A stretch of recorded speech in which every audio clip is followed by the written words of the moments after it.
So here I am at VMworld, and these days, quite frankly, it might as well be called Storage World, because just look behind me, there are storage companies aplenty.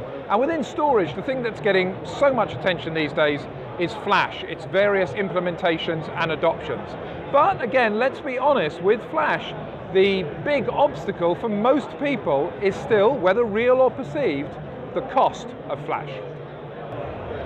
Now, within that cost argument, a lot of talk goes into price equivalence, in other words, getting Flash at the same price as spinning drives. And certainly that's interesting, it's not even inconceivable these days, but invariably, the discussion there gets focused in on dedupe and compression.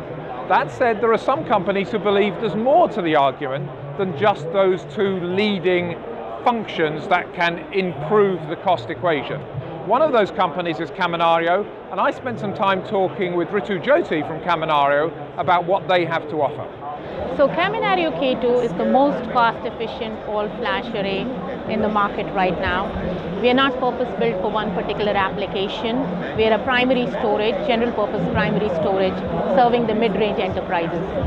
We have taken a lot of emphasis in designing it in a very simple way, easy to use. Everything is automated. You don't need to do any special setup and tuning for different use cases. Here we are up and running, plug and play, up and running in a few hours. You don't need a dedicated storage administrator to manage a box. We have the ecosystem integration. It's very, very simple to manage and work with. So these are hidden costs which people don't really understand, but actually they go a long way in kind of bringing down your operational expenses down. We have the whole tight ecosystem integration. You know, if you're working in an Oracle environment, you have, you know, Oracle RMAN integration. When you're working in a Microsoft environment, you have VSS support, you know, we have vCenter plugins. So the ecosystem integration, everything automated, no special setup or tuning needed. They all kind of aid to the keeping down your operational expenses down. But I understood from Rito that obviously power, cooling, space efficiency and so on, these are kind of black and white issues. They might be green issues too. And frankly, as this graphic on the screen shows, for many people these are not top of mind when it comes to OpEx. So what she had to say was really interesting. I then went on to ask Ritu to talk on the other side of the equation, which is more to do with the CapEx, the acquisition costs, and how those can be adjusted downwards. So even before I go into the other aspects, let me bring out, you know, in dedupe and compression, of course they help you in bringing down the acquisition cost. We have actually even taken a lot of cognizant steps to make even that even better. For example, I'll tell you that, you know, we offer selective deduplication.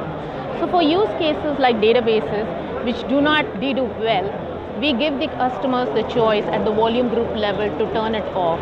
So what happens as part of that is that you don't waste CPU and memory, you don't need extra CPU and memory. We have taken the step to kind of, you know, build a RAID architecture which has the highest utilization in the industry, 87.5%. We have done some significant steps in our metadata being very optimized. We have adaptive block size. We don't artificially break any block size into a fixed chunk. So if there is an analytics workload and you get 16K or 32K of block size, we keep it as that.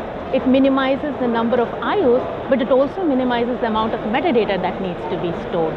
So if you think about it, you know, the amount of RAM that is needed for metadata storage is minimized, and in our case, we let the metadata be stored not just on the RAM, but also on SSDs. You don't really have to go with the most expensive media. They all help in, and while we are offering, you know, even with cheaper media, 7 years of flash endurance. So the optimization, the right architecture, in addition to these standard you know, data reduction features like dedupe and compression, they all kind of go together in making the acquisition cost lower. And so I would like to stress that it's the architecture which makes the difference. And so there we have it. To close it out, hopefully some food for thought. And I suppose the lesson is that when you're considering new solutions, be sure to not only look under the real covers, but if you like, look under the architectural covers of products as well.